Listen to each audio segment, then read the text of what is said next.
We've hit the point in FIFA where everyone is saying that FIFA is dead, and to a certain degree, they are right. There are considerably less people playing FIFA now than what there was at the beginning of the year, and for those that are still playing, they've achieved what they've wanted to achieve. If you're in that position and you want to have a bit more fun with FUT, then here are some things that you can do.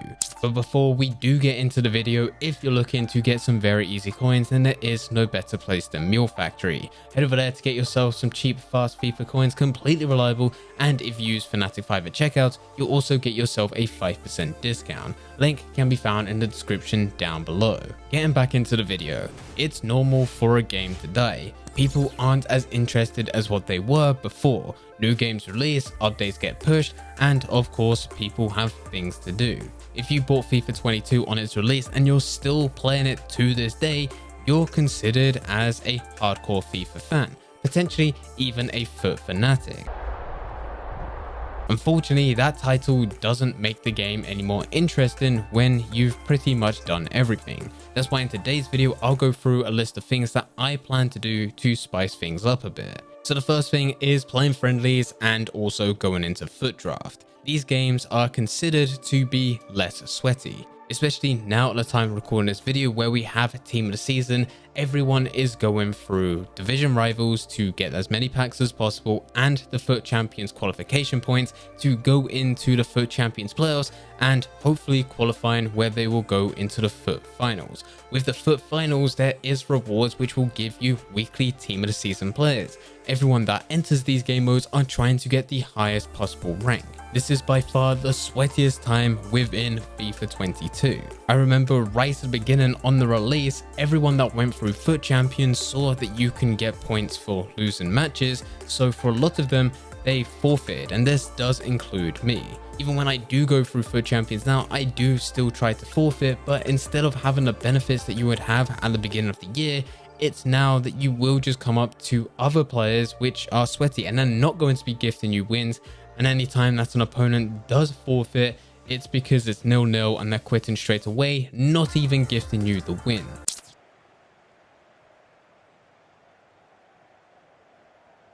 Bad got the best of me.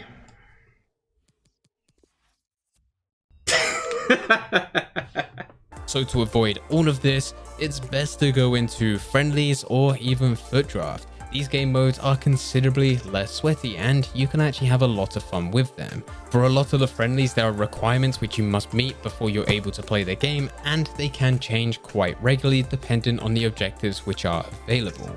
But as long as you do fit the requirements, you can go into friendlies, and the good thing is 99% of the players that you come up against will not forfeit from the moment you kick off, because it honestly makes no sense. There's not a point-based system within friendlies, so it really doesn't matter. They shouldn't be entering into a game just to forfeit. It makes no difference. But there's also a rule within friendlies which I do enjoy, but it all depends what type of player you are, where if you do go 1-0 up, your opponent must forfeit. And this happens 90% of the games. It's rare for you to have to go through a full 90 minutes of you winning. This is just because people want to score their goals, get in quickly, complete objectives, and then get out. So things are considerably easier. With FUT draft, you're probably not going to get opponents that forfeit, but it's just not as competitive. There's not people putting on some custom tactics for them to go at a 5 at the back and be defensive for the whole game after scoring 1 goal. The gameplay is so much more entertaining.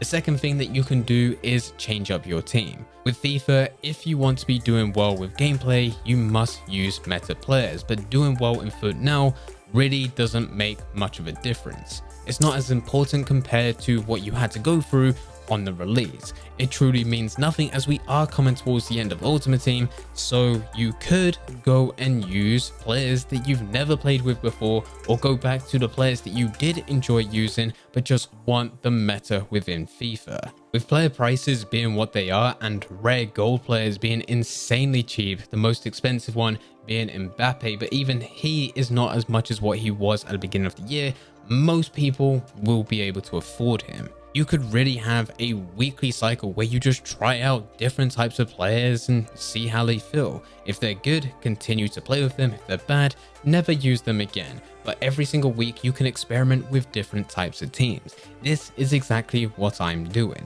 My team is looking pretty nice and it costs around 5 million coins, but on a weekly basis I'm switching out different types of players so that I can use the players that I enjoy, such as Garincha, and swap out the players that I don't enjoy to see how they feel and if it would improve the team. But the players that I'm swapping in and out don't necessarily need to be the highest rated team of the seasons, team of the years, icons. They could just be cheap, rare gold beasts. Really, I'm just trying to use all the players that have been said and been noted down as being insanely good within FIFA, but I've just never had a chance to play with them because I've been using other players during that time. The next thing that you can do is get ready for re-release content. Straight after Team of the Season, the next big promo which really kills off FIFA 22 will be the footies. Footies will include player votes where you're able to vote on your favorite players out of a certain selection.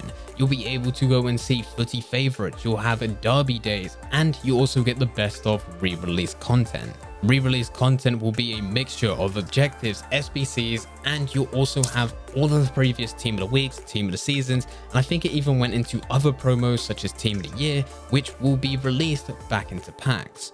Players available then change on a weekly basis. This really does kill off FIFA, but it does give you the opportunity if there were players part of SBCs that were released right at the beginning, but unfortunately you just didn't have enough coins to buy them at the time, you can now come back round and try to get those players for your club to reuse them. This can link into the previous point where I told you to change up your team, as you will be going for some of these players. Potentially you can even pack some of them out of the packs that are available within division rivals, foot champions, or even just going through the store. You can base a completely new team around those players and have something entirely different, which may not necessarily fit the meta, but is certainly fun to play with. The next thing that you can do is start a completely new ultimate team. And for a lot of people, they hate the idea of this because they've managed to achieve so much on the ultimate team that they have. But this does provide two benefits. Those of you that do enjoy going through foot, it's just you've completed everything, you can wipe the slate, start fresh, and build again. For a lot of people, it's not just about having an insanely good team, but it is the process of ultimate team, of starting from nothing and being able to build and seeing what you're able to get to in the last couple of months of FIFA. With everything being as cheap as what it is, especially with FIFA 22, you really will be able to ramp this up quite quickly. And I think most will be surprised of how long it took them to build their current team to how long it will take for them to build it again, starting from fresh. The other benefit that starting a new ultimate team has is that we are approaching FIFA 23. And for a lot of people, they like to farm right at the beginning. So they'll create multiple accounts now, get them to a position where they will be accepted for the web app and loyalty packs next year, see what they're able to get, and then transfer all the coins to one account, making sure that they don't get banned. I know for a fact that there were loads of players that did this last year, but unfortunately they did it too late. EA actually has a cutoff point which they don't announce. Normally halfway through August is when that cutoff point will be, but we don't know the exact date because they never tell anyone. But if you was to create an ultimate team after that date, unfortunately you will not have access to the web app right at the beginning, which can be a vital step to really hitting the ground running with your next ultimate team. A strategy to use is to use EA Access, where you can get 10 hours early access to FIFA, and you can also use the web app where you can trade with unlimited time. You would play matches on FIFA, and every time that you wanted to build your team, go through SBCs or trade, you would stop, close down the application and log on to the web app where you can play for unlimited hours. If you do only have those 10 hours right at the beginning, you would have to do everything there, and those 10 hours will run down very quickly. So there's a large group of people that like to get things done now, where they create multiple accounts, play through them, get them to a position where they have web app access, and once the next ultimate team runs around, they can claim the benefits. And the last thing that I recommend doing is creating content. Now, how you create content is entirely up to you, but it really makes things a lot better when going through any type of game, especially for me, where I'm able to create content. It gives me a different purpose rather than it just being me playing Ultimate Team to build my best possible team. I know that this isn't for everyone, but there is loads of different ways that you can go about it. And of course, if you try it and it isn't something that you enjoy doing, you can simply stop. But there has been loads of people that's had successful YouTube channels, Discords, Twitter fan pages, Instagram theme pages, TikTok accounts, and so much more.